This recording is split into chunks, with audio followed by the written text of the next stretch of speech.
नमस्कार। ग्रहों की गोचरीय स्थिति पर रेगुलर वीडियो पाने के लिए साप्ताहिक राशिफल, मासिक राशिफल, त्रैमासिक राशिफल और ग्रहों के बाकी गोचर पर भी रेगुलर अपडेट्स पाने के लिए, जिसके हिसाब से आप अपने जीवन में थोड़ी गाइडेंस प्राप्त कर सकें, इसके लिए मेरे चैनल को अवश्य सब्सक्राइब करें। जिन लोगों ने सब्सक्राइब कर रखा है वो ऑल ये जो नोटिफिकेशन सेटिंग होती है इसको क्लिक करें, क्योंकि कभी कभी कुछ लोग बोलते हैं उनको नोटिफिकेशन नहीं मिलती।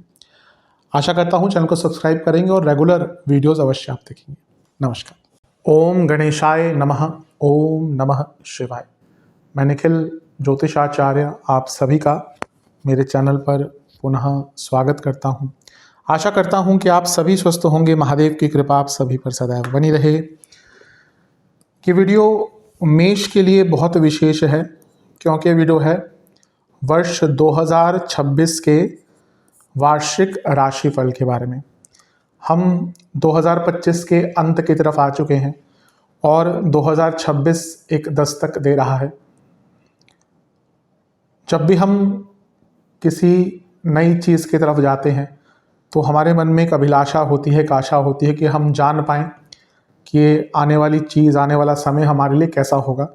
और ज्योतिष एक मात्र विद्या है जो इस एरिया में हमें हेल्प कर सकती है। कैसा रहेगा नववर्ष मेष के लिए? अब क्योंकि वर्ष एक बहुत बड़ा कालखंड होता है तो हम बहुत माइक्रो लेवल पर तो इसमें नहीं जा सकते। उसके लिए ऑब्वियसली मेरे चैनल पर मासिक राशिफल आते हैं, साप्ताहिक आते हैं, जिसमें हम चीज़ों को फिर धीरे धीरे माइन्यूट लेवल पर लेके जाते हैं।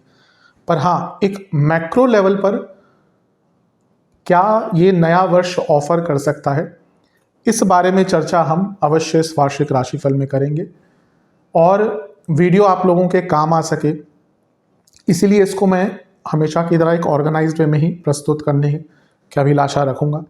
मैंने इस वार्षिक राशिफल को कुछ प्रमुख भागों में बांटा है। 15 भाग हैं। सबसे पहले हम चर्चा करेंगे धन की। आज के टाइम में सबसे आवश्यक चीज़ है धन, ऑब्वियसली। फिर कुछ संभावनाएं, अपॉर्चुनिटीज, करियर, बिजनेस। फिर चलेंगे विवाह के योग, जो इच्छुक हैं विवाह के कि भाई विवाह होगा नहीं होगा, होगा तो कब इस वर्ष योग बनेंगे, प्रोजनी यानी कि संतान के योग कब बनेंगे, लव लाइफ कैसी रहेगी, मैरिड लाइफ कैसी रहेगी, कुछ चेतावनियाँ, कुछ वार्निंग्स, हेल्थ बहुत इंपॉर्टेंट, विद्यार्थी। तो ये प्रमुख 11 चीज़ें हैं जिस पे मैं एक विवेचन करूँगा। फिर हम कुछ रेमेडीज़ की तरफ चलेंगे, कुछ सामान्य उपाय जो आप सभी को करने हैं, कुछ सेहत के लिए उपाय जो आप सभी को करने हैं। आप धन के अभिलाषी हैं, ऑब्वियसली हर कोई होता है। करियर, बिजनेस, व्यापार, उन्नति, इन सब के लिए कुछ रेमेडीज़। और लव लाइफ, मैरिड लाइफ के लिए, वैवाहिक जीवन के लिए कुछ रेमेडीज़। तो ये एक आधार रहेगा मेरे राशिफल का। शुरू करेंगे हम धन के साथ। यदि आपकी लग्न राशि या चंद्र राशि मेष है, दोनों ही देख सकते हैं। मैं हर बार की तरह फिर से समझाने का प्रयत्न कर सकता हूं कि राशिफल अलग अलग नहीं बन सकते। हाँ, कहाँ से देखें? मैं हमेशा कहता हूं मेरे हिसाब से लग्न से देखना शुरू करेंगे तो अच्छा है। लग्न एक प्रैक्टिकल अप्रोच देता है। चंद्र राशि से भी देख सकते हैं अगर आपको नहीं पता लग्न, या फिर अगर आपको वहाँ से सूट करता है। बस अलग अलग राशिफल नहीं बन सकते। जहाँ से आपको रिलेट करता है वहाँ से इसको ऑब्जर्व कर सकते हैं। वैसे भी राशिफल एक सामान्य विवेचन ही होता है। कभी भी कुछ लगे आपको कि हाँ कुछ ज़्यादा इंपॉर्टेंट पूछना है तो आप जिस भी ज्योतिष पर विश्वास करते हैं उनसे कंसल्ट कर सकते हैं, लेकिन एक सामान्य आधार के लिए, सामान्य विवेचन के लिए अवश्य राशिफल को देख सकते हैं। तो शुरू करते हैं हम धन के साथ। शुरू करते हैं हम आज के टाइम में सबसे महत्वपूर्ण चीज़ के साथ, यानी कि धन। धन है तो बहुत कुछ है, धन नहीं है तो बहुत कुछ नहीं है। कोई माने या ना माने, कोई इस चीज़ को कंसीडर करे या ना करे, सत्यता यही है कि धन है तो बहुत चीज़ें आसान हो जाती हैं। आपके पास धन होता है तो कहीं ना कहीं रिश्तेदार भी घर में आते हैं, सब कुछ होता है। जहाँ आपके पास धन खत्म हो गया ना, यकीन मानिए रिश्तेदार भी घर आना छोड़ देते हैं। तो इस इल्यूजन में ना जिए कि धन महत्वपूर्ण नहीं होता। जो ये बोलता है वो कहीं ना कहीं सच्चाई से और सत्यता से और प्रैक्टिकलिटी से बहुत दूर है। आज के समय में हर चीज़ के लिए, इवन ईश्वर के दर्शन के लिए भी मंदिर में अगर आप जाएं तो धन की आवश्यकता पड़ती है। तो धन के लिए कैसा रहेगा मेष के लिए? बहुत सुंदर वर्ष है, बहुत सुंदर वर्ष। कुछ पर्टिकुलर डेट्स पे भी मैं आऊँगा जहाँ पे बहुत सुंदर धन योग बन रहे हैं, लेकिन एक मैक्रो लेवल पर अगर हम चर्चा करें तो ये बहुत शुभ वर्ष है। कुछ बड़ी चीज़ों को देखते हैं। सबसे पहला तो जो सबसे मेन इवेंट है कि आपके दो देवगुरु बृहस्पति हैं वो उच्च के हो जाएंगे 2 जून को। तो लक्ष्मी स्थान के स्वामी हैं, धन के कारक हैं और केंद्र भाव में उच्च के हो रहे हैं। ये अपने आप में दिखा रहा है कि पैसा बहुत आएगा, घर में पैसा आएगा, घर के लोग पैसा कमाएंगे, प्रॉपर्टी आदि, वाहन आदि के बहुत सुंदर योग बन रहे हैं जून से। अभी मैं डेट वाइज भी आऊँगा, लेकिन मैक्रो लेवल पर सबसे बड़ा जो संयोग बन रहा है वो आपके लिए यही है। ये जो गुरु हैं ये आपके लिए पंच महापुरुष योग बना रहे हैं हंस नाम का, जो अपने आप में अगर आप हंस योग की विशेषता जाने तो वो एक प्रकार से ज्ञान से, धन से, संपन्नता से परिपूर्ण करने वाला योग होता है। तो मेष के लिए ये वर्ष बहुत अच्छा है। आगे करियर आदि में भी जाएंगे, लेकिन क्योंकि उच्च का गुरु 10वें घर को देखेगा तो करियर में बहुत धन बढ़ने के योग बन जाते हैं आपके। इसके बाद एक बहुत सुंदर योग बनेगा 23 फरवरी को, जब मंगल लग्नेश कुंभ में होंगे राहु के साथ। राहु अपने आप में चीज़ों को बढ़ाते हैं और इस टाइम पे अगर हम देखें तो बृहस्पति भी आपके 11वें घर को देख ही रहे होंगे। हम तो जून में पहले चले गए थे, लेकिन 11वें घर में लग्नेश, मंगल और राहु ये अचानक से धन की वृद्धि करेगा, तो ये बहुत अच्छा है। और यहाँ पे अगर देखिए आपका लाभ स्थान, जैसे मैंने कहा, राहु गुरु दोनों से ही संबंध बना रहा है, तो धन के बढ़ने की जो इंटेंसिटी है वो बहुत तेज हो जाती है। क्योंकि मंगल अष्टमेश है तो ये स्पेकुलेटिव मार्केट्स आदि से, गुप्त धन आदि से, पैतृक संपत्ति आदि से भी बहुत लाभ दिलाता है और कभी कभी तो व्यक्ति को अनएंटिसिपेटेड धन की प्राप्ति हो जाती है। बहुत श्रेष्ठ चीज़ है ये। इसके बाद अगर हम देखें तो एक योग साल के अंत की तरफ भी बन रहा है। हमने गुरु की बात करी, लेकिन गुरु इस वर्ष भी 2025 की तरह कुछ समय के लिए आगे चले जाएंगे।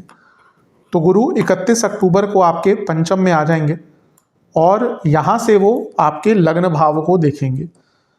क्योंकि गुरु लक्ष्मी स्थान के स्वामी हैं, भाग्य के कारक और धन के कारक है, उनका लग्न को देखना वर्ष के अंत में भी आपके लिए बहुत सुंदर धन योग बना रहा है।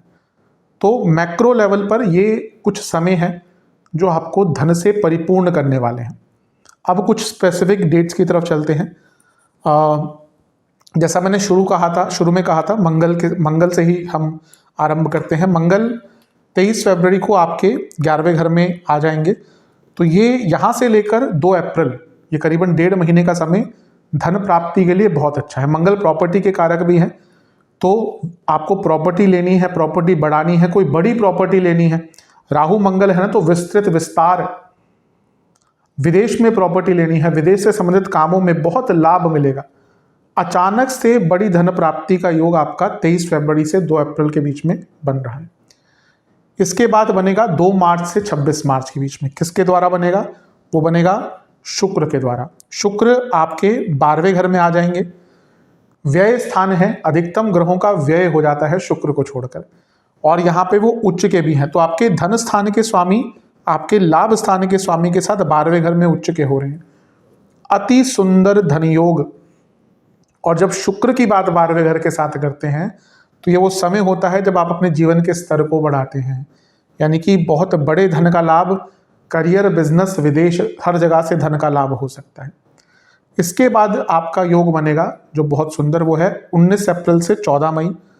ये भी शुक्र देवता के कारण ही बन रहा है, क्योंकि इस पीरियड में शुक्र जो आपके धन स्थान के स्वामी हैं वो आपके धन स्थान में ही स्वराशि के होकर बैठ जाएंगे। तो ये शुक्र को बहुत स्थान बल प्राप्त हो गया क्योंकि अपनी राशि में है और धन स्थान के स्वामी हैं। ये अर्थ त्रिकोण होता है तो करियर, और क्योंकि सप्तमेश है तो बिजनेस, दोनों में ही बहुत बड़े धन का लाभ दिख रहा है। इसके बाद जैसे मैंने शुरू में अंकित किया था कि 2 जून को गुरु का गोचर होगा, और क्योंकि धन के कारक हैं, 4थे घर में आकर उच्च की अवस्था में आ रहे हैं, यानी कि लक्ष्मी बढ़ेगी, भाग्य बढ़ेगा, सौभाग्य बढ़ेगा, वाहन, प्रॉपर्टी, ये वो समय है जब आपके घर के लोगों की भी वृद्धि होगी। कभी कभी होता है पूरा परिवार उन्नति कर देता है एक साथ, ये वही समय है आपके लिए। और ऑब्वियसली जब पूरा परिवार स्ट्रांग होता है तो व्यक्ति के अंदर कॉन्फिडेंस बढ़ता है, तो ये बहुत अच्छा समय है। इसके बाद जो एक बहुत सुंदर, ये साल बहुत अच्छा है धन के लिए। वैसे भी गुरु 12 साल बाद उच्च के होते हैं, तो ये वो वर्ष है जहाँ पे धन के कारक ही उच्च के हो रहे हैं। ये ना केवल व्यक्तिगत तौर पर, ये पूरे वर्ल्ड इकोनॉमी के लिए देवगुरु बृहस्पति का उच्च का होना बहुत सुंदर रहेगा। उस पर समय कभी मिला तो मैं बनाऊंगा, अभी तो बहुत टाइम है, दूसरे चैनल पे आ जाएगी वीडियो अगर समय मिलता है तो। इसके बाद 2 सितंबर से 6 नवंबर बहुत सुंदर धन योग बन रहा है। ये जो योग बनेगा ये भी आपके शुक्र के कारण ही बनेगा। शुक्र आपके सप्तम भाव में जाकर बैठ जाएंगे। यहाँ पे पंच महापुरुष योग बनाएंगे मालव्य नाम का, और फिर से धन स्थान के स्वामी सप्तम में परम बली हो रहे हैं और लग्न को देखेंगे। तो ये बहुत सुंदर धन योग है। ये ऐसा योग है जब मैंने कहा ना जीवन में लग्जरीज बढ़ती है, घर में पैसा आता है, ये भी बहुत अच्छा धन योग है। और इसके बाद अगर हम बात करें तो आपका जो एक बहुत सुंदर योग बन रहा है वो पर्टिकुलरली हम कहेंगे धन योग नहीं है, लेकिन क्योंकि उसमें आपके लग्नेश इन्वॉल्व हैं यानी कि मंगल, और ये नीच भंग राजयोग बन रहा है। तो ये जो राजयोग है ये किस चीज़ के लिए है? ये रुके हुए पैसों के लिए है कि भाई आपका कोई पैसा फंस गया था तो वो पैसा यहाँ पर आपको वापस प्राप्त हो सकता है। तो ये बहुत सुंदर है। और इसके साथ ही 31 अक्टूबर के बाद भी, जैसा मैंने शुरू में भी अंकित किया था, देवगुरु बृहस्पति लग्न को देखेंगे। वैसे तो साल के अंत तक ही है, लेकिन आई थिंक 13 दिसंबर को वक्री हो जाएंगे, तो उसके बाद चीज़ें बदलेंगी। लेकिन 31 अक्टूबर से 13 दिसंबर भी वो बहुत सुंदर धन योग बनाएंगे, क्योंकि लग्न को देखेंगे, लक्ष्मी स्थान को, अपनी ही राशि को देखेंगे। और वर्ष के अंत में 8 दिसंबर को भी राहु केतु का गोचर हो जाएगा, जिसमें राहु आपके 10वें घर में आ जाएंगे, केतु 4थे घर में आ जाएंगे, और राहु आपके धन स्थान को देखेंगे। तो जब राहु धन स्थान को देखते हैं तो धन की वृद्धि अचानक से होती है। तो धन के दृष्टिकोण से तो ये पूरा ही वर्ष आपके लिए अति शुभ, अति सुंदर, अति उत्साहपूर्ण दिख रहा है। तो मैंने कहा ना धन की आवश्यकता तो देखिए हर व्यक्ति को होती है, और ये वर्ष आपके लिए बहुत परिपूर्ण दिख रहा है धन के लिए। लाभ उठाइएगा। ये जो डेट्स मैंने बताई हैं इनका लाभ उठाइएगा। अब बात करते हैं अपॉर्चुनिटीज़। ये वर्ष, नववर्ष क्या अपॉर्चुनिटीज़ लेके आ रहा है हमारे लिए। कुछ स्पेशल डेट्स हैं, उनका क्या प्रभाव पड़ेगा उसकी चर्चा करेंगे। सबसे पहली अपॉर्चुनिटी बनेगी 16 जनवरी को, जब आपके लग्नेश ही उच्च के हो जाएंगे। करीबन 2 साल में एक बार आपके लग्नेश यानी कि मंगल उच्च की अवस्था के होते हैं, तो उनका उच्च का होना 10वें घर में पद प्राप्ति, जीवन के स्तर को बढ़ाने का एक योग बनता है। प्रॉपर्टी के लिए बहुत अच्छा टाइम है। अगर आप प्रॉपर्टी परचेज करना चाहते हैं, प्रॉपर्टी में इन्वेस्ट करना चाहते हैं, कंस्ट्रक्शन स्टार्ट करना चाहते हैं, तो ये वर्ष का शुरुआती भाग ही आपके लिए बहुत अच्छा रहेगा। और ये वो समय है जब आपके लग्नेश उच्च के हैं, यानी कि परम बली, परम उच्च स्थान या फिर कंफर्टेबल एरिया में, तो आप अपने प्लानिंग को एग्जीक्यूट कर पाएंगे। ये वो टाइम है जब करियर हो, बिजनेस हो, करियर में तो प्रमोशन के बहुत चांसेस है यहाँ पे, और जीवन के स्तर को भी बढ़ाने का योग है। इसके बाद अगर हम देखें तो ये शनि का 12वें घर में होना तो है। अब सभी के लिए उनका आखिरी चक्र है, आखिरी राशि है उनकी, उनके पूरे चक्र की, क्योंकि शनि या हर ग्रह का जो काल चक्र होता है वो मेष से स्टार्ट होता है, राहु केतु को छोड़कर। उनका जो काल चक्र है वो मीन से स्टार्ट होता है। तो एक प्रकार से ये वो समय है जब शनि नीच अभिलाषी भी हैं, और ये आखिरी वो वर्ष होगा जहाँ पे शनि मीन में होंगे 12वें घर में। तो ये आपको बंधनों को तोड़ने का मौका देंगे। आप कई बंधनों को जिनसे आप मुक्त होना चाहते हैं, वो पारिवारिक हो, व्यवहारिक हो, और किसी प्रकार के हो, जो बंधनों ने आपको जकड़ के रखा था ना, उन बंधनों से निकलने का मौका आपको शनिदेव देने वाले हैं। अगला पॉइंट ये बनेगा 11 मार्च और 2 जून के बीच में। कौन सा योग है? ये योग है आपके 11वें भाव का और 3रे भाव का डबल एक्टिवेशन। वैसे पहले भी था, लेकिन गुरु 11 मार्च से मार्गी हो जाएंगे।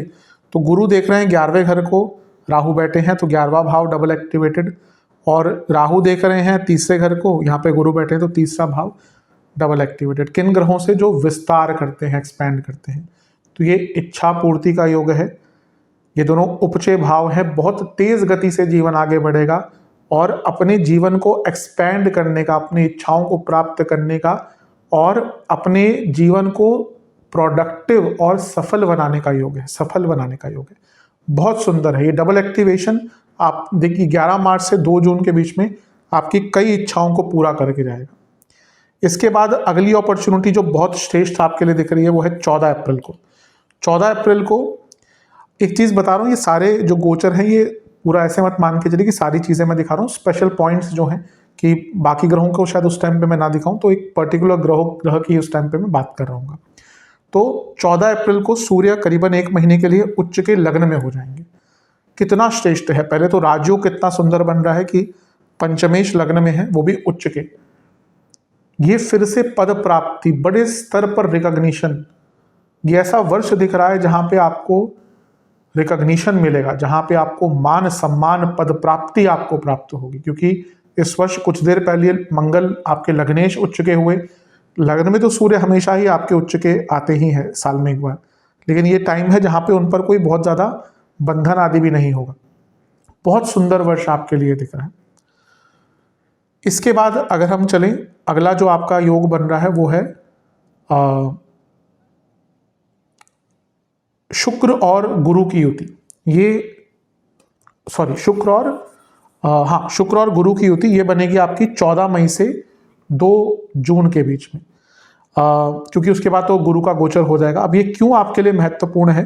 क्योंकि शुक्र आपके धनेश और सप्तमेश हैं और गुरु जो है वो आपके भाग्य के कारक हैं।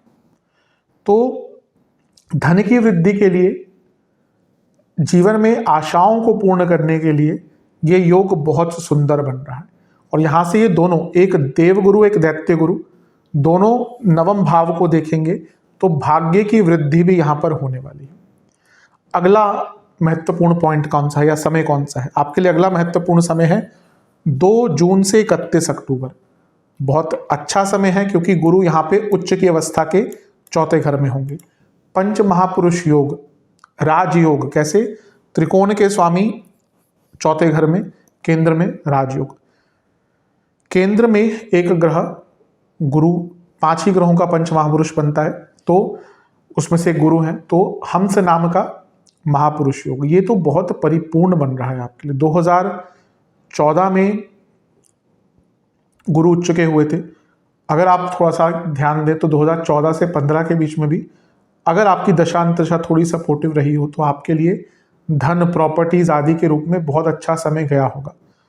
तो ये समय भी आपके लिए प्रॉपर्टीज, धन की वृद्धि, परिवार में वृद्धि, हो सकता है परिवार में कोई सदस्य आ जाए, हो सकता है घर में कोई किसी का विवाह हो जाए, किसी की संतान उत्पन्न हो जाए। तो जब बृहस्पति हर प्रकार से वृद्धि करते हैं, इवन कुटुंब में जब आते हैं तो भी बृहस्पति घर में किसी का विवाह, किसी बच्चे का जन्म होना, यानी कि परिवार की वृद्धि। वैसे ही 4थे घर में गुरु का आना यानी कि परिवार में वृद्धि होती है।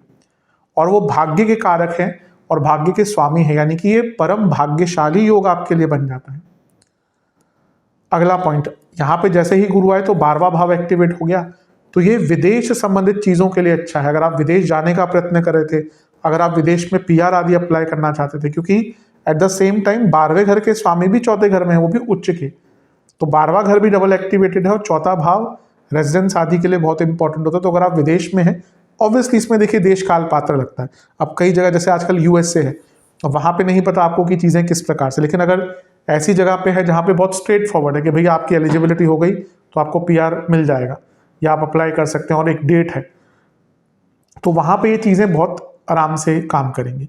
अब कोई जैसे US से अब उस पता ही नहीं कि भाई आपने अप्लाई किया हुआ कब मिलेगा, वेटिंग कभी कभी बहुत सालों की आती है, तो वहां पे थोड़ा सा ये कभी कभी ऊपर नीचे हो सकता है, लेकिन अदरवाइज तो ये PR आदि के लिए बहुत अच्छा आपका समय बन जाता है। इसके बाद अगर हम देखें तो आपका जो बहुत सुंदर एक अपॉर्चुनिटी बनेगी वो बनेगी 21 जून से करीबन 45 दिन के लिए, जब मंगल, ये बहुत प्रमुख समय है आपके जीवन में उत्थान के लिए। यहाँ पे मंगल जो है वो आपके धन स्थान में होंगे, वृषभ में, और अगर हम देखें तो मंगल की 8वीं और शनि महाराज की 10वीं दृष्टि आपके भाग्य स्थान पर पड़ेगी। तो ये भाग्य स्थान लग्नेश और लाभेश और कर्मेश द्वारा डबल एक्टिवेटेड हो गया। तो ये समय है जब आपके जीवन में सफलता, परिपूर्णता, प्रोडक्टिविटी, उत्साह, साहस, बल, पराक्रम हर चीज रहेगी। ये वो समय है जब आप बड़े तेज स्तर से अपने जीवन में विस्तार करेंगे। ये डेट भी आप याद रखिएगा, ये डेट से याद रखिएगा कि ये समय हमारे लिए बहुत अच्छा है। इसके बाद 16 जुलाई से 16 अगस्त, ये कौन सा समय है? ये वो समय है जब साल में एक बार गुरु और देवताओं के राजा या ग्रहों के राजा सूर्य साथ में होते हैं। तो गुरु उच्च के हैं और सूर्य यहाँ पे उच्च के गुरु के साथ बैठे हैं, यानी कि फिर से प्रमोशन के योग, क्योंकि दोनों ही 10वें घर को देख रहे हैं। तो ये ऐसा वर्ष दिख रहा है मेष के लिए कि उनको अपने जीवन में बड़ा स्तर प्राप्त होगा, वो पर्सनल लाइफ हो, प्रोफेशनल लाइफ हो। इसके बाद एक बहुत सुंदर योग बन रहा है, जो मैंने पहले भी एक दो बार चर्चा कर चुका हूं जब मैंने पॉजिटिव वीडियो बनाई थी। वो है मंगल और मंगल का नीच भंग राजयोग। मंगल 18 सितंबर से 31 अक्टूबर के बीच में गुरु के साथ रहेंगे। तो मंगल नीच के होंगे, गुरु उच्च के होंगे। 31 को गुरु आगे चले जाएंगे। तो यहाँ पे बनेगा बहुत सुंदर आपका नीच भंग राजयोग। फिर से कहूँगा, ये नीच मंगल जैसे उच्च के 2 साल में एक बार होते हैं, वैसे नीच के भी 2 साल में करीबन एक बार होते हैं। तो यहाँ पे मंगल का नीच उच्च के साल में 2 साल में करीबन 1.5 या 2 साल में, नीच के भी 1.5 या 2 साल में एक बार होते हैं। तो यहाँ पे बहुत सुंदर आपका नीच भंग राजयोग बन रहा है। ये नीच भंग राजयोग बहुत स्ट्रांग है, क्योंकि ये सबसे प्योर नीच भंग है। नीच भंग के कई अवस्थाएं बताई गई हैं, जिसमें से मैं हमेशा कहता हूं कि उन सब पर मत जाइए।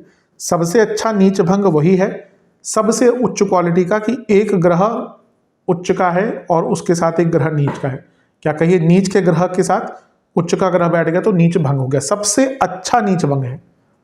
फिर बनाने में तो बहुत सारे बन जाते हैं आजकल। मैंने कहा कई जगह पे उसकी वेराइटीज हैं कि उसके डिस्पोजिटर से केंद्र में हो गए, लग्न से कि नहीं, वैसे नहीं। सबसे अच्छा ये है। इसके बाद ये है कि अगर सामने कोई ग्रह बैठा है, जैसे यहाँ पे मंगल है तो यहाँ पे अगर शनि बैठ जाते, या इवन अगर सामने, क्योंकि 2 नीच के ग्रह भी अगर आमने सामने होते हैं तो वो भी एक प्रकार से नीच भंग होता है। 2 उच्च के ग्रह आमने सामने सब तक कभी अच्छे नहीं होते। ये कुछ रूल्स हैं ज्योतिष के, और बहुत कम कुंडलियों में ऐसा होता है, लेकिन प्रॉपर नीच भंग बन रहा है। तो ये किस चीज के लिए अच्छा है? प्रॉपर्टी के लिए, अपनी दुविधाओं से निकलने के लिए। अगर आपके जीवन में कोई बहुत बड़ी प्रॉब्लम चल रही है किसी भी प्रकार की, ये वो समय है जब आपकी प्रॉब्लम सॉल्व हो जाएगी, कोई इसमें दो राय नहीं है। अगला पॉइंट, 31 अक्टूबर से गुरु आ जाएंगे पंचम भाव में। अब ये एक प्रकार से ब्लेसिंग आपके लिए है, क्योंकि गुरु 2027 में उनको देखना था आपके लग्न को, पर अतिचारी अवस्था के कारण, अतिचारी तो हर वर्ष होते हैं लेकिन डिग्री वाइज ऐसा होता है कि कभी कभी वो आगे चले जाते हैं, जैसे 2025 में हुआ था। तो यहाँ पर भी गुरु आपके लग्न भाव को देखेंगे 31 अक्टूबर से साल के अंत तक, लेकिन मोटे मोटे तौर पर 13 दिसंबर तक मानिए, क्योंकि वहाँ फिर वक्री हो जाएंगे। और यही गुरु राहु को भी देखेंगे। तो ये एक्सपेंशन का टाइम होगा। आप यकीन मानिए, साल का अंत तो आपके पूरे जीवन को पलट देगा, आपको इतनी अपॉर्चुनिटीज देगा जो आप खुद देखकर हैरान हो जाएंगे। वो धन की बात हो, अकस्मात धन की बात हो, अपॉर्चुनिटीज की बात हो, जीवन के विस्तार की बात हो, अचानक से मौके मिलने की बात हो। तो ये बहुत सुंदर योग बन रहा है। और अंततः राहु केतु का गोचर होगा, जो आपके स्पेशली इसमें जैसे 4थे घर में केतु आ जाएंगे, 10वें घर में राहु, ये पूरे जीवन को बदलने वाला योग होगा, क्योंकि यहाँ पे कर्म भाव इन्वॉल्व हो गया। और यहाँ पे अगर देखें तो राहु धन स्थान को देख रहे हैं आपके, और ये पूरे जीवन के बैलेंस को एक नया रास्ता दिखाने वाला योग है। तो बहुत सुंदर योग बन रहा है, इसका लाभ उठाइए, इसका परिपूर्ण लाभ उठाइए। ये जो अपॉर्चुनिटीज है, जो मैंने डेट्स बताई हैं, इन डेट्स को याद रखिएगा और अपने महत्वपूर्ण कार्य इस समय अनुसार कीजिएगा। कुछ विशेष प्रेडिक्शंस मेरी तरफ से। ये वर्ष मान के चलिए भाग्य का है, भाग्य बहुत साथ देगा। जो आपने सैक्रिफाइसेस किए हैं अपने जीवन में, हर व्यक्ति को मेहनत का फल हमेशा नहीं मिलता। ये सत्यता है। कुछ लोग बोलते हैं ना कि कमेंट्स में देखता हूँ, अरे मेहनत सब कुछ होती है। अरे भैया, मेहनत तो हर व्यक्ति करता है। क्या हर व्यक्ति सफल होता है? नहीं होता। वो समय ही है, और वो समय ज्योतिष ही बता सकते हैं, या ज्योतिष विद्या ही बता सकती है। तो ये वो वर्ष है आपके लिए जब आपने जो सेक्रीफाइसेस करे हैं जीवन में, उसका आपको परिणाम मिलेगा, उसका आपको फल मिलेगा। लक्ष्मी प्राप्ति का वर्ष है। साथ ही में थोड़ा डिटैचमेंट भी होगा, जो भी बहुत अच्छे वे में आप देखेंगे। क्यों? आपके सामने कई लोगों के असली चेहरे आएंगे इस वर्ष, और ये भी अपॉर्चुनिटी में मैंने डाला है, क्योंकि कभी कभी ये बहुत महत्वपूर्ण होता है कि आपके सामने लोगों के चेहरे आए, क्योंकि हम इस इल्यूजन में रहते हैं कि सब अपने हैं, बल्कि अपना कोई नहीं है, केवल परमात्मा और हमारी मेहनत, हमारा भाग्य, हमारा प्रारब्ध। माँ बाप भी कह सकते हैं कि उस बॉक्स में हम डाल सकते हैं, लेकिन बाकी और कोई अपना नहीं होता। ये सत्यता है। ये वर्ष ऐसा है जहां पे डिल्यूजन कम होगी, भ्रम कम होंगे। एक एक्स्ट्रा ऑर्डिनरी वर्ष इसको हम कह सकते हैं। फिर से कहूंगा, ये वर्ष भाग्य का साथ निरंतरता से प्राप्त होगा। मेष वाले दिल के सच्चे होते हैं, भले ही गुस्सा दिखाएं पर दिल के बच्चे होते हैं। तो ये वर्ष है जब मैंने कहा ना कि जिन लोगों ने आपको ठगा है, जिन लोगों ने आपका फायदा उठाया है, उनका चेहरा सामने आएगा, और एक लिबरेशन का महीना वर्ष इसको हम कह सकते हैं। आपकी इंट्यूशन पावर बहुत अच्छी होगी, और लेट गो, मेष वालों के साथ प्रॉब्लम होती है, वो लेट गो नहीं कर पाते, पड़े रहते हैं, वो पास्ट में ही पड़े रहते हैं। मैं कई बार इस चीज को बताता हूँ, उनका एक पांव अतीत में होता है। ये वर्ष है जब आप उस चीज पर भी ओवरकम कर जाएंगे, और कह सकते हैं एक जागृत होने का वर्ष है। बहुत अच्छा वर्ष है। लाभ उठाइएगा इन सारी चीजों का जो मैंने कही है। चलते हैं करियर की तरफ। जो लोग जॉब करते हैं, कुछ मैक्रो लेवल पे चीजों की पहले बात करते हैं, फिर डेट वाइज महत्वपूर्ण जगहों पे आएंगे। सबसे पहले तो 10वें घर के स्वामी आपके शनिदेव हैं, वो पूरे वर्ष 12वें घर में ही रहेंगे। तो ये जॉब चेंज के लिए, रोल चेंज के लिए पूरा वर्ष बहुत अच्छा है। बृहस्पति का गोचर होगा 2 जून को, तो वो 10वें घर को देखेंगे और 10वें घर के स्वामी को देखेंगे, तो इसका भी बहुत इंपैक्ट पड़ेगा प्रमोशन आदि पे, चेंज आदि पे। शनि वक्री हो जाएंगे जुलाई में, तो उसका थोड़ा सा नेगेटिव इंपैक्ट भी पड़ सकता है। नीच भंग बनेगा 4थे घर पे, तो दोनों ग्रह 10वें घर को देखेंगे, आऊंगा मैं उस पर। तो ये एक बहुत इंपॉर्टेंट टाइम होगा, और वर्ष का अंत जब राहु 10वें घर में आएंगे तो एक बहुत बड़ा चेंज लेके आएंगे। अब चलते हैं महत्वपूर्ण डेट्स की तरफ इस वर्ष की। सबसे पहली डेट होगी 16 जनवरी को ही, जब मंगल आपके 10वें घर में होंगे, और सूर्य भी आई थिंक 15 या 14 जनवरी को यहीं पे होंगे।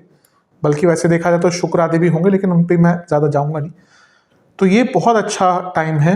एक तो लग्नेश मंगल, ऊपर से उच्च के, ऊपर से दिग्बली, ऊपर से सूर्य के साथ, क्या चाहिए और? प्रमोशन के बहुत सुंदर योग बन रहे हैं। जिनका आउटपुट अच्छा रहा है, कंपनी अच्छी है, प्रॉफिटेबल है, उनका तो हो ही जाएगा। अगर आपका बहुत टाइम से प्रमोशन रुक रहा था, उनको भी मिलेगा। रोल चेंज भी हो सकते हैं यहाँ पे, और धन की वृद्धि भी होगी, क्योंकि लक्ष्मी स्थान के स्वामी सूर्य भी यहीं पर है। क्योंकि मंगल अष्टमेश है और सूर्य 10वें से अष्टम के स्वामी है। अगर आप जॉब भी चेंज करना चाह रहे हैं, वर्ष का शुरुआती भाग ही आपको बहुत सुंदर जॉब चेंज करने का है। मतलब कि यहाँ पे आपको कॉम्प्रोमाइज नहीं करना पड़ेगा, अपने टर्म्स पर जॉब चेंज करने का योग आपका बन रहा है। इसके बाद जो एक बहुत सुंदर योग बनेगा, वो बनेगा 2 मार्च से 26 मार्च के बीच में। क्यों बनेगा, किस लिए बनेगा? शुक्र और शनि की युति से बनेगा। शुक्र आपके 12वें घर में हो जाएंगे और उच्च की अवस्था के हो जाएंगे। अब क्यों करियर पे इसका इंपैक्ट है? कारण यह है कि शुक्र उच्च के हैं और शनि के साथ बैठे हैं, जो 10वें घर के स्वामी हैं। करियर या जॉब के कारक भी शनि ही होते हैं। तो क्योंकि दशमेश धनेश के साथ बैठे हैं, वो भी उच्च के, तो sudden increments, sudden profit, sudden extra पैसा आपको प्राप्त हो सकता है। और पुनः क्योंकि यहाँ पे हम शुक्र की बात कर रहे हैं, जो सप्तमेश हैं, कुछ लोगों के प्रमोशन के योग यहाँ पे भी बन जाते हैं, बहुत सुंदर योग बन रहे हैं। इसके बाद से इंपॉर्टेंट टाइम कब होगा? 2 अप्रैल से 11 मई। ये क्या होगा? यहाँ पे मंगल जो है वो आपके 12वें घर में शनि के साथ आ जाएंगे। पुनः लग्नेश और दशमेश साथ में 12वें घर में, विदेश में जॉब ढूंढने के लिए बहुत अच्छा है। जो लोग विदेश में ही जॉब करते हैं उनके लिए तो बहुत ही सुंदर है। और क्योंकि मंगल अष्टमेश है, दशमेश के साथ 12वें घर में, जॉब चेंज करने के लिए सबसे सुंदर समय। जैसे मैंने शुरू में ही कहा था कि ये वर्ष, अगर आप जॉब चेंज करना चाहते हैं, पूरा ही वर्ष आपके लिए सुंदर है। इसके बाद सबसे महत्वपूर्ण योग कब बनेगा? वो बनेगा 2 जून से एक प्रकार से 31 अक्टूबर तक, जब देवगुरु बृहस्पति उच्च की अवस्था में आके आपके 10वें घर को देखेंगे और दशमेश को भी देखेंगे शनि को। मंगल तो आई थिंक जा चुके होंगे आगे। मैं अभी उसी ग्रह की बात करते कि पूरा मैं गोचर ऐसे टाइम वाइज नहीं लेता, कुछ ग्रहों की ही बात यहाँ पे करें। तो गुरु जो है वो दशमेश को भी देखेंगे और 10वें घर को भी देखेंगे। अब क्योंकि गुरु 10वें से 12वें के और लग्न से 12वें के स्वामी है, ये ट्रांसफर्स भी दिखाता है और एक प्रकार से क्योंकि वो धन के कारक हैं, कुछ लोगों की धन में बहुत तेज वृद्धि हो सकती है। अब कई आज की डेट में जो एमएनसीज आदि हैं वो क्या करती है, वो अपने एम्प्लॉयज़ को शेयर्स भी देती है या कुछ इस प्रकार की चीज़ें देती है। तो ये वो वर्ष दिख रहा है जब आपको बहुत बड़ा लाभ अपने करियर के माध्यम से प्राप्त हो सकता है। अभी मेरे किसी क्लाइंट से बात हो रही थी, तो वो बाहर काम करते हैं, तो अभी उन्होंने मेरे को वैल्यू बताई कि इतने शेयर्स हो, उसकी वैल्यू करोड़ों में है आज की डेट में। तो बहुत अच्छी चीज़ है कि अगर आप काम करें, आपकी कंपनी ग्रो कर रही है, तो ये नियत भी बहुत अच्छी है। कभी तो मैंने देखे हैं जो लोग, जो एमएनसी टाइप की कंपनीज नहीं होती, वो तो अपने एम्प्लॉयज़ को एकदम एक्सप्लॉइट करके रखती है। तो अगर आपके एम्प्लॉयज़ हैं और आपके लिए काम कर रहे हैं और आप अच्छा कर रहे हैं, तो अवश्य आपको उनके लिए कुछ करना चाहिए। तो ये समय आपके लिए बहुत अच्छा दिख रहा है। फिर 18 सितंबर को नीच भंग राजयोग बनेगा, जब गुरु मंगल साथ में होंगे। ये उनके लिए बहुत अच्छा है जिनको अपना हक नहीं मिला। तो अपनी हक की लड़ाई के लिए, अपने आप जो डिजर्व करते हैं उसको प्राप्त करने के लिए बहुत अच्छा है। अपने दुश्मनों के अंत के लिए, अपने प्रॉब्लम्स को सॉल्व करने के लिए योग बहुत अच्छा रहेगा। इसके बाद 31 अक्टूबर को गुरु का गोचर हो जाएगा और गुरु आपके पंचम में आ जाएंगे। फिर से वो 10वें से अष्टम में आ गए और केतु के साथ भी उनकी युति होगी। ये किसके लिए अच्छा है? ये उनके लिए अच्छा है जो अपना प्रोफाइल चेंज करना चाहते हैं। कभी कभी होता है, व्यक्ति सोचता है कि चलो थोड़ा प्रोफाइल चेंज कर लूँ। भाई एचआर में तो सोचता है कि मैं फाइनेंस में चले जाऊँ, कोई फाइनेंस में तो सोचता है मैं मार्केटिंग में चले जाऊँ, मार्केटिंग में तो कोई सोचता है सेल्स में चले। वैसे कम ही होता है कि मार्केटिंग से सेल्स में जाते हैं, सेल्स वाले ही कोशिश करते हैं कि मार्केटिंग की तरफ आ जाए, क्योंकि थोड़ा सा मुश्किल है। हाँ, सेल्स में कभी कभी पैसा बहुत मिलता है, पर यूजली जैसा देखा जाता है कि सेल्स से फिर लोग मार्केटिंग की तरफ ज़्यादा आते हैं। तो वो रोल चेंज करने का, डिपार्टमेंट या प्रोफाइल चेंज करने का मौका आपको प्राप्त होगा। और सबसे बड़ा बदलाव तो कह सकते हैं वर्ष के अंत में आएगा, जब राहु आपके 10वें घर में आएंगे। मैसिव अपॉर्चुनिटी, क्योंकि 10वें घर के स्वामी 12वें घर में है, मैसिव अपॉर्चुनिटी स्थान बदलने की और कंट्री बदलने की, यानी कि विदेश अगर आप जाने के इच्छुक हैं तो वर्ष का अंतिम भाग तो बहुत अच्छी अपॉर्चुनिटी लेके आएगा। क्योंकि 10वें घर में राहु आ रहे हैं तो आपको अपनी कंपनी की तरफ से ही विदेश में जाने का मौका मिल सकता है। क्योंकि आप वैसे कहीं पे अप्लाई करेंगे थोड़ा मुश्किल हो जाता है, लेकिन यहाँ पे आपको अपनी कंपनी की तरफ से ही मौका मिल सकता है। बहुत श्रेष्ठ है। अब कुछ केयरफुल एरियाज, कुछ ऐसी चीज़ें जहाँ पर आपको ध्यान देना है। 17 फरवरी को सूर्य ग्रहण लगेगा। कहाँ लगेगा? आपके 11वें घर में। मैं सारे ग्रह नहीं दिखा रहा, लेकिन 11वें घर में। तो यहाँ पे कुछ लोगों की जॉब जा सकती है जिनका समय बहुत खराब चल रहा है, क्योंकि इनकम का भाव है, 10वें से दूसरा है।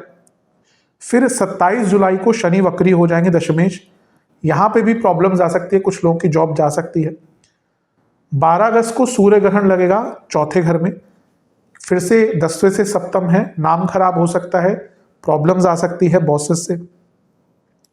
26 फरवरी को बुध वक्री हो जाएंगे, मैं इसको मिस कर दिया। तो यहाँ पे 26 फिर से फरवरी का ही वो टाइम आ रहा है जहाँ पे कुछ लोगों की जॉब जा सकती है। और बहुत महत्वपूर्ण टाइम होगा अराउंड अक्टूबर में, क्योंकि शुक्र यहाँ पे वक्री हो जाएंगे और कुछ टाइम बाद वो पतित भी हो जाएंगे। ये वो टाइम है जब अचानक से जॉब तो जा सकती है, लेकिन आपके विरुद्ध आपके ऊपर बहुत आरोप लग सकते हैं, आपका गुडविल ही खराब करने का कोई प्रयत्न करेगा।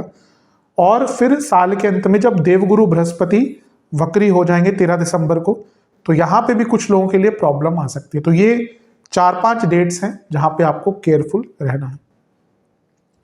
कौन से करियर राइज करेंगे इस वर्ष? रियल एस्टेट में अगर आप काम करते हैं, आप मार्केटिंग में काम करते हैं, डिजिटल मार्केटिंग एरिया में काम करते हैं, आप साइंस से संबंधित कुछ काम करते हैं, आप रिसर्च ओरिएंटेड काम करते हैं, अगर आप टीचिंग लाइन में हैं और अगर आप इमिग्रेशन लाइन में हैं और फाइनेंस से संबंधित काम करते हैं, ये एरियाज सुपर राइज करने वाले हैं। अगर आप इन एरियाज पे हैं तो आपकी ग्रोथ बहुत अच्छी होगी। अब कुछ विशेष टिप्पणियां, विशेष प्रेडिक्शंस मेरी तरफ से। ऑथेंटिक रहिएगा, अपने कार्य को ऑथेंटिक रखने की कोशिश कीजिएगा, शॉर्टकट्स नहीं। जितना इस चीज पर ध्यान देंगे उतना उन्नति करेंगे। अपने आप को या अपनी तरफ से बेस्ट दीजिएगा। फिर से कहूंगा, शॉर्टकट्स मत लीजिएगा इस वर्ष। Authenticity and be your best. आपको अपने आप को थोड़ा अपलिफ्ट भी करना पड़ेगा, कुछ नया सीखना भी पड़ेगा। टाइमिंग पे बहुत ध्यान दीजिएगा और कुछ अच्छे मोमेंट्स आते हैं उसको सेलिब्रेट भी कीजिएगा, ताकि एक वर्क लाइफ बैलेंस रहे। अपने फैमिली को भी थोड़ा सा ध्यान दीजिएगा। ये वर्ष ऐसा है, हो सकता है आप इतने बिजी हो जाएं कि अपने फैमिली को टाइम नहीं दें, और हम कभी कभी ये चीज़ें बहुत लेट रियलाइज करते हैं कि अपने अपने फैमिली वालों को टाइम नहीं दे रहे। इस पर ध्यान दीजिएगा। भाग्य बहुत साथ देने वाला है करियर में, बस अपना पर्सपेक्टिव पॉजिटिव रखिए, कमिटमेंट पॉजिटिव रखिए।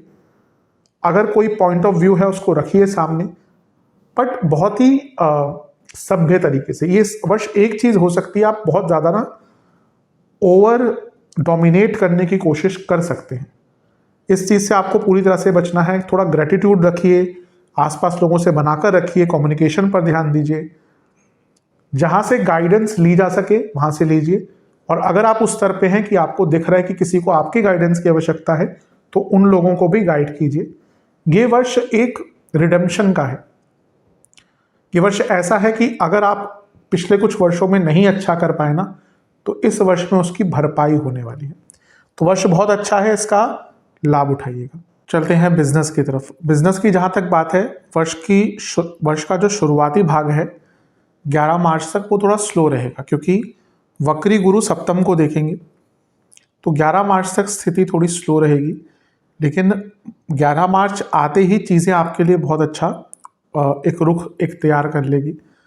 मार्च से कह सकते हैं कि पिकअप होना शुरू हो जाएगा, और क्योंकि गुरु मार्गी होंगे और राहु भी देख रहे होंगे, तो मार्च से एक्सपेंशन, बदलाव, नया बिजनेस स्टार्ट करना हो,